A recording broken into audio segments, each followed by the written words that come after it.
through creative content, and then helping Avery with visits any way that I can. She does a great job. But like I said, at the end of the day, my job is to help get players.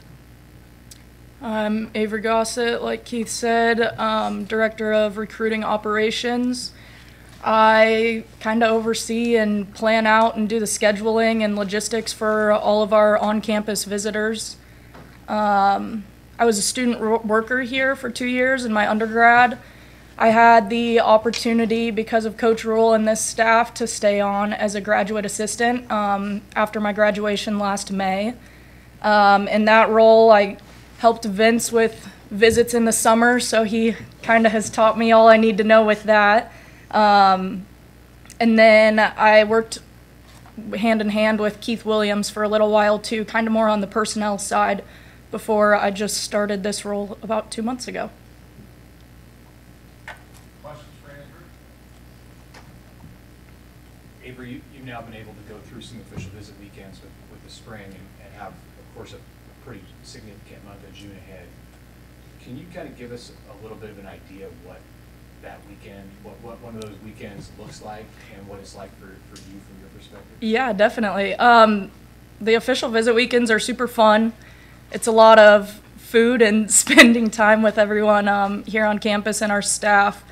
Something that Coach Rule has really instilled in our program and what we do, and especially with the recruiting side of things, is academics. So something that I've been trying to work and integrate into our official visits is getting these prospective student athletes with their certain college of interest and having meetings with them. So it's been really fun to try to integrate that and work with different colleges here on campus to kind of make our visits stand out a little bit more. As we know, they're all here to be student athletes, so give them a little bit more of that like student visit as well. How much food? Lots of food. Everybody always says, man, are we ever going to not eat? Like, I'm going to have to fast after this. So,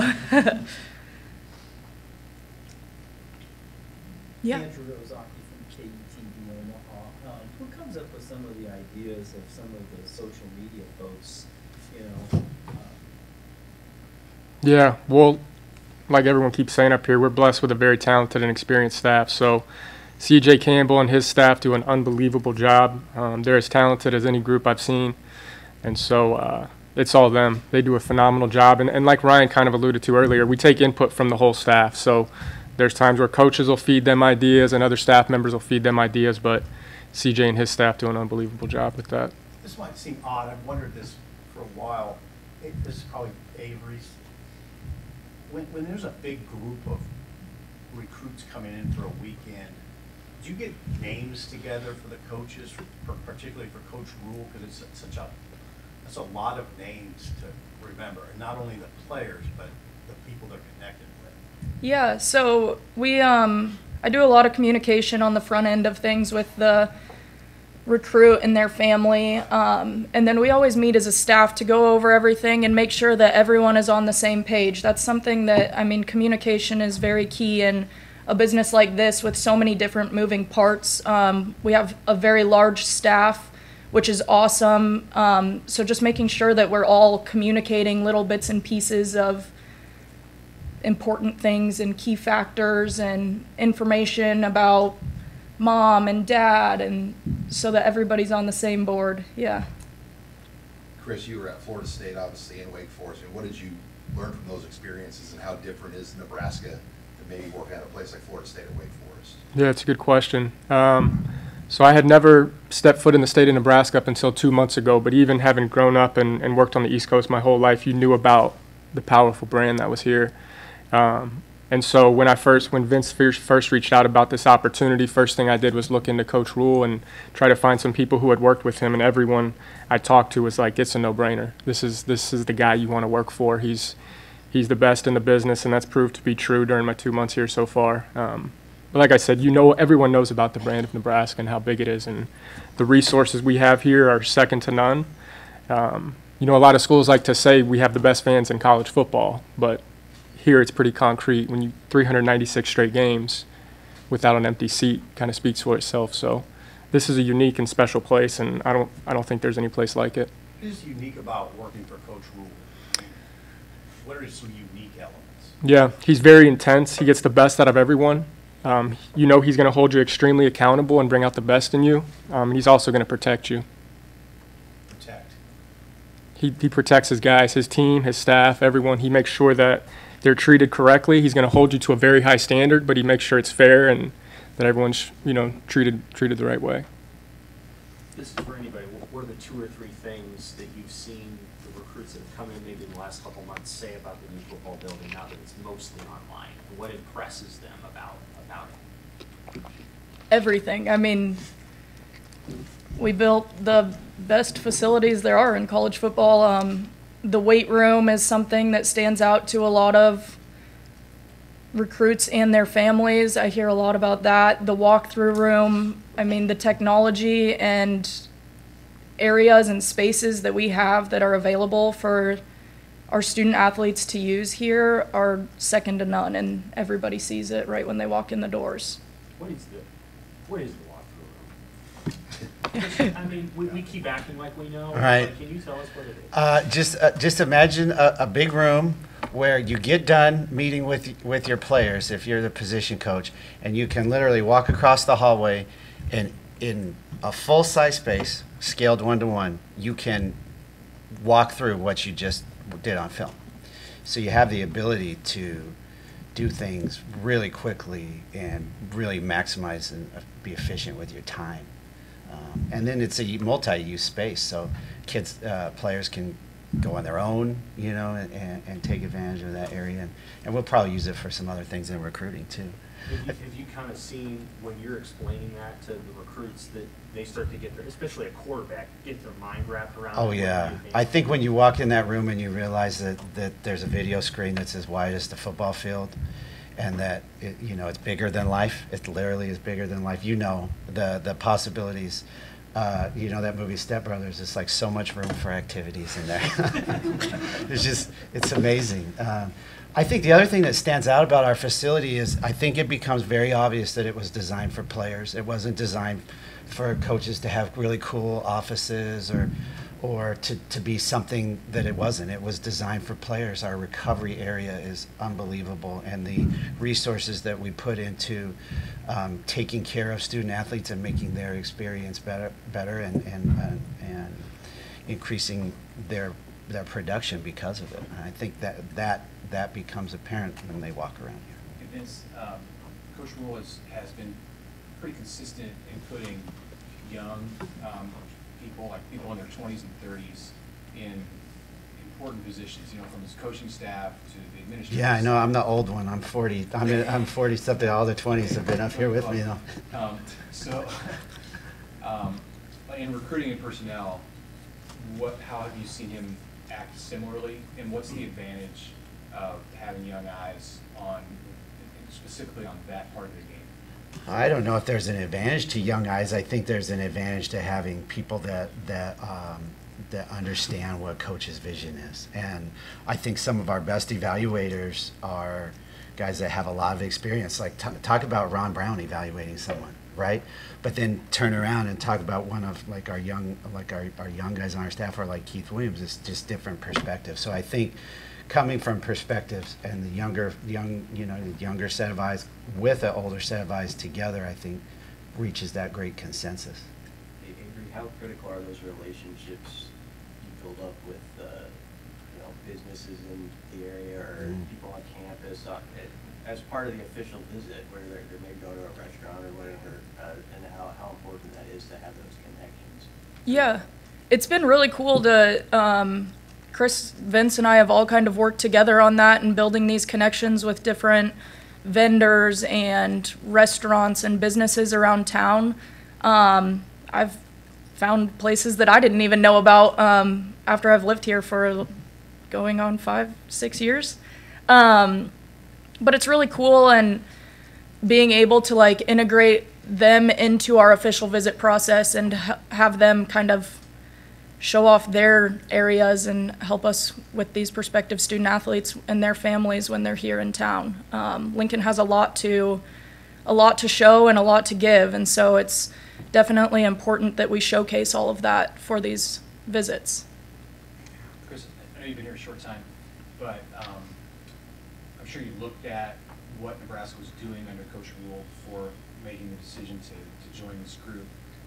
Some of the stuff that Nebraska's done creatively, and I see in your job role, it includes like incorporating digital media into recruiting. Some of the stuff they've done, like from the documentary series in the preseason to the Chasing 3 series that's going on now. What's the benefit in recruiting for that? And did that help recruit you to Nebraska and seeing some of that stuff? Yeah, it's a good question. It's very important. I mean, content is king this day and age. You know, kids are on their phone very often. So the more we can have our brand in front of them, the better. And like I said before, CJ and his staff are unbelievably talented. The Chasing 3 documentary was unbelievable. We had a lot of good feedback from recruits and parents who would say, hey, we would sit down at night, family would get together in the living room, we'd put on Chasing 3, and but it's just the tip of the iceberg with the stuff that those guys and girls do in there. They're unbelievably talented, and some of the stuff you guys don't even see that we're just sending to recruits directly that CJ and his staff are doing. So it's very important. Yeah. Chris, when it comes to branding, you know, recruits come that have never been to Nebraska before. You know, they're kind of surprised by the city they experience in Lincoln and Omaha. You know, for them, they kind of just see it as a flyover state. Do you guys lean into some of the farm branding? Do you lean to the city branding, or what do y'all do to kind of qualm some of those, you know, those assumptions? Yeah. I mean, like you said, the important part is getting kids out here to see what we're all about. You know, when they get here and they see there's a really cool city here in Lincoln, Nebraska. It's not just cornfields. You know, but there are cornfields. If you're a rural kid and you love the farm life, you'll love it here. If you're a city kid and you love to go out and do things in the city, you're gonna love it here. And so I think selling the best of both worlds in that regard. There's everything here, you know, and so getting kids here is key so that they can see that. You know, a lot of times you hear about highly ranked recruits coming in. How do you make sure that each of the kids are treated the same, and they get the same experience when you initial visit? Yeah, so our official visits, we like to tailor them kind of to each student athlete on their own, because I mean everybody's different. It's not a one mold fits all, obviously. But we're sure that we have it, like our staff is always around. We have coaches all around. We have our support staff all around. We have our recruiting staff all around at all times during these visits to make sure that everybody feels that sense of family and community within these walls here. I mean, I think that we do a great job of making sure that everyone feels the same. I mean, we don't look at the stars. We don't see that. Everybody's on the same playing field here. So whether you're a walk-on or rated 5-star, which we don't really look at, everybody's the same. And everybody, we want to have the same experience. What makes a really good player host? And maybe this question is for Vince. Who do you find over the years was just aces at being really good? I can't talk about that. No, what makes a good host? What makes a good host is someone that can just speak from their heart and speak with their real life experience.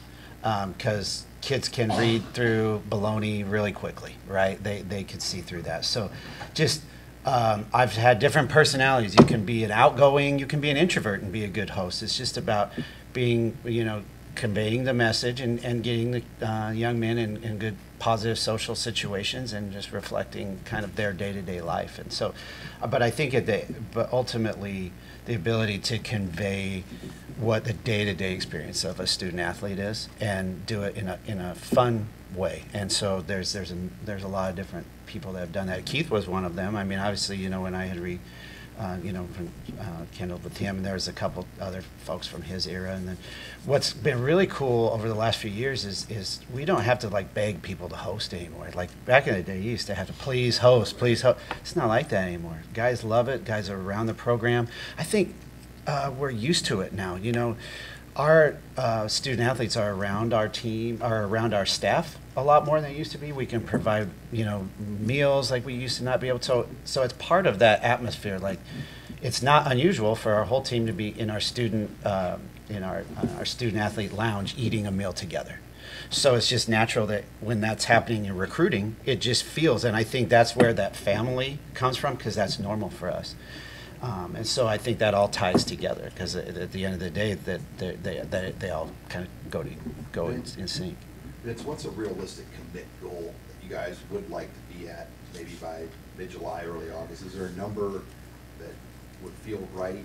And how do you determine class size, knowing how fluid things are with the portal? Yeah, and and with what could be coming down the pipe in someday in roster sizes, and who knows? It's constantly changing. So we know that over the next few years we're going to be churning through upheaval, right? And at the end, we are going to rely on our administration, who is outstanding, and we're going to rely on great information that they provide, advice that they're giving us, and we want to know the new rules, and we're going to stay on the cutting edge of it. So just say, like, what is a number that we need to be at? I think that's hard to say right now. I think ultimately, if you do the majority of your visits in the summer, therefore you'd like to have the majority of your commits, going along with that, by the summer. So I don't think there's a hard number, but I think it's safe to say just the majority, representing how many kids you visited, I think is probably a good way to.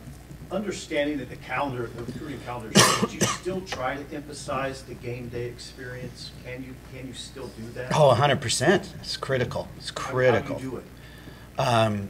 Everyone, tell me a little bit about our game day experience. Game day, obviously, it's an awesome experience to have these recruits and families come and visit on a game day and experience a game day here at Memorial Stadium. But summer, we don't have games. Right. And so we've worked really hard. Coach Rule has a very creative mind.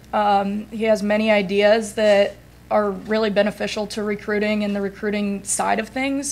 So one of the things that we've started doing, we always do a big red welcome in East Stadium and have the staff there so they see that the original Memorial Stadium walls, they see that, and then we walk them out onto the field and have our creative team, everybody sees the stuff that they put out there. It's top notch. So have those videos playing, kind of just showing them what a game day is like here. I mean, you walk into Memorial Stadium and it's empty and you envision that packed. It's pretty breathtaking to a lot of these families and recruits. So that makes sense. Thank you. Mm-hmm. Anything else? Yeah, I have another question for Vince. A lot of coaches will talk about, hey, we're going to use our camps to make offers. Some do and some don't. When Rule started rattling off those offers last year from camp, what was your reaction just internally? Because he put his offers where. Right, I had the cheat code because luckily I was able to follow him at Baylor. I joined the staff that came immediately after him, so I knew how important camps were for that process, and I was excited because we have a camp that draws a lot of people here. Because of our branding, because we are centrally located in the region, we can draw a lot of kids here. Our staff works very hard to build those relationships and invite kids to camp, and then the proof is in the pudding. You saw we had a camp last year for post-grads. We took multiple players out of that, and they played in the fall. We had our high school camps. We identified multiple offers in that, brought them in on official visits right after the camps, got them committed. They'll be joining us this fall. So repeat that cycle. That's, I think, a way of looking at as how we are finding that value, as we talked about earlier, where others don't. So I think the data shows that, and I think that will never change for us. I think we'll continue to push the envelope and have great camps, and that is a reflection too of our commitment to the state, because we want to have every young man have an opportunity to come and demonstrate themselves in the way that they would like to do that. So they know if we're taking camp seriously, then we'll get higher attendance because of it. What do you have to do to get ready for that time of year? First of all, what is your anticipation level for the month of June, knowing how important it was for the 24 class? Presumably it's going to be like that for 25. So what's your anticipation level for the month of June? And what are you guys doing right now? Well, I'll tell you, our operations staff, Dr. Elza and her team are working around the clock to get ready for camps. We have a big support staff there that is working to prepare, you know, between facilities and registrations and all the things that go into making a camp. That's going right now. So that's part of having a little bit larger staff. We're very lucky in that the personnel side is able to continue to work on evaluations and supporting the coaches on the road, while the operations staff is really nailing down getting the camps ready, while Avery and her staff and Chris are getting ready on those official visits. So we all have our units, and we are all attacking it as a group individually. And I had a question for you, Vince. I guess, you know, rules change and the landscape changes, but is there a kind of a guiding star of ethics that Matt Rule has set down for you? Yeah, I mean, at the end of the day, you know, when we look at our program and our standards, you know, we have a brand and we have a set of values and standards that we're going to live by, and they're on our wall, right? They're not just written down; they're printed and they're on the wall, and we live by those day in and day out. So that's one of the great things about working for Coach Rule. And again, that goes back to why we don't lose quite as many players as maybe some other programs, because the standards are there, they're written down, they're followed up on, they're enacted every day. What's written on the wall? I won't get into it too much, but just no, we're guided by some strong values. I think that we look upon every day. Kind of bouncing off of the camps question, when at this point in, I guess, the quote-unquote rebuild, it's a different process than what was at Baylor or at Temple, considering, you know, the wider net y'all cast. How do you balance some of those early, you know, those evals y'all make where you're like the first offer and you can quickly turn around, get that guy on campus, get him committed, versus some of those higher ranked guys that you're now in on, you know, as a result of the 2024 season, landing Dylan and everything that's come from that?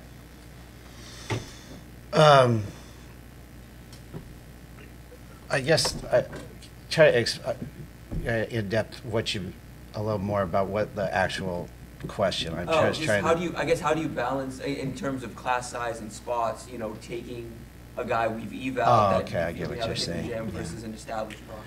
Well, yeah, you're going to go full go. There's going to be players that you're going to identify early, and you're going to go full go on those, if you will, national guys that for whatever reason have shown their talents early, right? And you're going to throw your resources, your marketing efforts, you know, your recruiting efforts, full go at those young men until they're going to tell you no. Eventually, they tell you no, right? You keep asking, hey, you want to come on a visit? Eventually, they're going to say, probably not, right? And that's when you know, okay, we move on to the next guy.